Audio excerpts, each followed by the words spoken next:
جس وقت حضرت حسین رضی اللہ تعالی عنہ پیاس سے مجبور ہو کر دریائے فرات پر پہنچے اور پانی پینا چاہتے تھے کہ کم وقت حسین بن نمیر نے تیر مارا جو کہ آپ کے دہنے مبارک پر لگا۔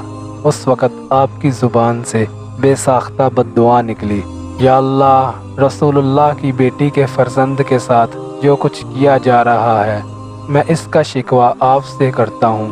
یا اللہ، ان کو چن چن کر قتل کر اور ان کے ٹکڑے فرما دے، ان میں سے کسی کو باقی نہ چھوڑ۔ اول تو ایسے مظلوم کی بد دعا، پھر سبط رسول اللہ، اس کی قبولیت میں شعبہ کیا تھا؟ بد دعا قبول ہوئی اور آخرت سے پہلے دنیا ہی میں ایک ایک کر کے بری طرح مارے گئے۔ امام زہری فرماتے ہیں جو لوگ قتل حسین میں شریک تھے ان میں سے ایک بھی نہیں بچا جس کو آخرت سے پہلے دنیا میں سزا نہ ملی ہو۔ کوئی قتل کیا گیا، کسی کا چہرہ سخت سیاہ ہو گیا یا مسخ ہو گیا، تو چند ہی روز میں ملک سلطنت چھن گئی، اور ظاہر ہے کہ ان کے اعمال کی اصلی سزا نہیں بلکہ اس کا ایک نمونہ ہے جو لوگوں کی عبرت کے لیے دنیا میں ہی دکھا دیا گیا۔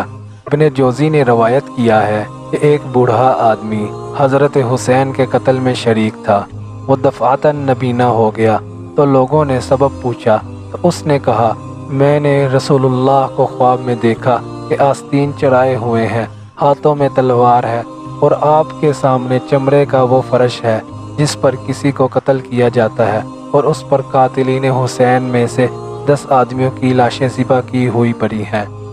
آپ نے مجھے ڈانٹا اور خون حسین کی ایک سلائی میری آنکھ میں لگا دی، میں صبح اٹھا تو اندھا تھا۔ ابن جوزی نے نقل کیا ہے کہ جس شخص نے حضرت حسین رضی اللہ تعالی عنہ کے سر مبارک کو اپنے گھوڑے کی گردن میں لٹکایا تھا، اس کے بعد اسے دیکھا گیا کہ اس کا منہ کالا تاریک ہو گیا۔ لوگوں نے پوچھا، تم سارے عرب میں خوشگوار آدمی تھے، تمہیں کیا ہوا؟ اس نے کہا، اس روز سے میں نے یہ سر گھوڑے کی گردن میں لٹکایا ہے، جب ذرا سوتا ہوں تو 2 آدمی میرے بازو پکڑتے ہیں اور مجھے دہکتی ہوئی آگ پر لے جاتے ہیں اور اس میں ڈال دیتے ہیں جو مجھے جلس دیتی ہے۔ اسی حالت میں چند روز کے بعد مر گیا۔ نیز ابن جوزی نے سدی سے نقل کیا ہے کہ انہوں نے ایک شخص کی دعوت کی، مجلس میں یہ ذکر چلا کہ حسین کے قتل میں جو بھی شریک ہوا اس کو دنیا میں ہی جلد سزا مل گئی۔ اس شخص نے کہا، بالکل غلط ہے، میں خود ان کے قتل میں شریک تھا، میرا ابھی کچھ بھی نہیں بگڑا۔ یہ شخص مجلس سے اٹھ کر گھر چلا گیا، جاتے ہی چراغ کی برتی درست کرتے ہوئے اس کے کپڑوں میں آگ لگ گئی، وہیں جل بھن کر رہ گیا۔ سدی کہتے ہیں، میں نے خود اس کو صبح دیکھا تو کوئلہ ہو چکا تھا۔ اس شخص نے حضرت حسین رضی اللہ تعالی عنہ کو تیر مارا اور پانی نہیں پینے دیا۔ اللہ تعالیٰ نے ایسی پیاس مسلط کر دی کہ کسی طرح پیاس بجھتی نہ تھی، پانی کتنا ہی پی جاتا پیاس سے تڑپتا رہتا تھا، یہاں تک کہ اس کا پیٹ پھٹ گیا اور وہ مر گیا۔ حضرت حسین کے بعد یزید کو بھی ایک دن چین نصیب نہ ہوا۔ تمام اسلامی ملک میں خون شہداء کا مطالبہ اور بغاوتیں شروع ہو گئیں۔ اس کی زندگی اس کے بعد 2 سال 8 ماہ اور ایک روایت میں 3 سال 8 ماہ سے زائد نہ رہی۔ دنیا میں بھی اس کو اللہ تعالیٰ نے ذلیل کیا اور ایسی ذلت کے ساتھ ہلاک ہو گیا۔ قاتلان حسین پر طرح طرح کی آفت، ارضی اور سماوی کا ایک سلسلہ تو تھا ہی۔ کہ شہادت سے 5 سال بعد مختار نے قاتلان حسین سے قصاص لینے کا ارادہ ظاہر کیا تو عام مسلمان اس کے ساتھ ہو گئے، اور تھوڑے عرصے میں اس کو یہ قوت حاصل ہو گئی کہ کوفہ اور عراق میں اس کا تسلسل ہو گیا۔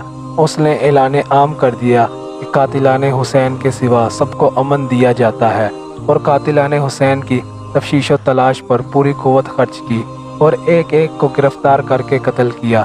ایک روز میں 248 آدمی اس جرم میں قتل کیے گئے، وہ قتل حسین میں شریک تھے۔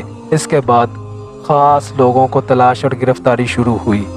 بن حجاز زیدی پیاس اور گرمی میں بھاگا، پیاس کی وجہ سے بے ہوش ہو کر گر پڑا، ذبح کر دیا گیا۔ شمر ذل جوش جو حضرت حسین کے بارے میں سب سے زیادہ شکی اور سخت تھا، اس کو قتل کر کے لاش کتوں کے سامنے ڈال دی گئی۔ عبداللہ بن اسیدی، مالک بن بشیر بدی، حمل بن مالک کا محاصرہ کر لیا گیا۔ انہوں نے رحم کی درخواست کی۔ مختار نے کہا، ظالموں، تم نے بستے رسول اللہ پر رحم نہ کھایا، یا تم پر کیسے رحم کیا جائے؟ سب کو قتل کیا گیا۔ مالک بن بشیر نے حضرت حسین کی ٹوپی اٹھائی تھی، اس کے دونوں ہاتھ دونوں پیر قطع کر کے میدان میں ڈال دیا، تڑپ تڑپ کر مر گیا۔ عثمان بن خالد اور بشیر بن شیمت نے مسلم بن عقیل کے قتل میں پہل کی تھی، ان کو قتل کر کے جلا دیا گیا۔ بن سعد جو حضرت حسین کے مقابلے پر لشکر کی کمان کر رہا تھا، قتل کر کے اس کا سر مختار کے سامنے لایا گیا، اور مختار نے اس کے لڑکے حفص کو پہلے سے اپنے پاس دربار میں بٹھا رکھا تھا۔ جب یہ سر مجلس سے آیا تو مختار نے حفص سے کہا، تو جانتا ہے یہ سر کس کا ہے؟ اس نے کہا ہاں، اور اس کے بعد مجھے بھی اپنی زندگی پسند نہیں، وہ بھی قتل کر دیا گیا۔ اور مختار نے کہا، عمر بن سعد کا قتل تو حسین کے بدلے میں ہے، اور حفص کا قتل علی بن حسین کا بدلے میں ہے، اور حقیقت یہ ہے کہ پھر بھی برابری نہیں ہوگی۔ اگر میں 3/4 قریش کو بدلے میں قتل کر دوں تو حضرت حسین کی ایک انگلی کا بدلہ نہیں ہو سکتا۔ حکیم بن طفیل جس نے حضرت حسین کو تیر مارا تھا، اس کا بدن تیروں سے چھنی کر دیا، اسی میں ہلاک ہوا۔ زید بن رفع نے حضرت حسین کے بھتیجے مسلم بن عقیل کے صاحبزادے عبداللہ کو تیر مارا، اس کے ہاتھ سے اپنی پیشانی چھپائی، تیر پیشانی پر لگا اور ہاتھ پیشانی کے ساتھ بندھ گیا۔ گرفتار کر کے اول اس پر تیر اور پتھر برسائے گئے، پھر زندہ جلا دیا گیا۔ عثمان بن انس جس نے سر مبارک کاٹنے کا اقتدام کیا تھا، کوفہ سے بھاگ گیا، اس کا گھر مخدوم کر دیا گیا۔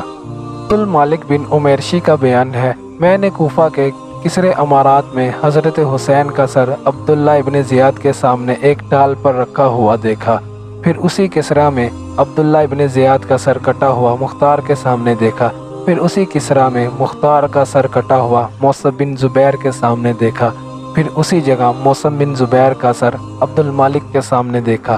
میں نے یہ واقعہ عبد المالک سے ذکر کیا تو اس نے کسر کو منحوس سمجھ کر یہاں سے منتقل ہو گیا۔ ابو ہریرہ کو شاید اس فتنے کا علم ہو گیا تھا، وہ آخر عمر میں یہ دعا کیا کرتے تھے، یا اللہ میں آپ سے پناہ مانگتا ہوں 7ویں سال اور 9 عمروں کی امارت سے ہجرت کر کے 7ویں سال ہی یزید جیسے 9 عمر کی خلافت کا قضیہ چلا اور یہ فتنہ پیش آیا۔ انا للہ و انا الیہ راجعون۔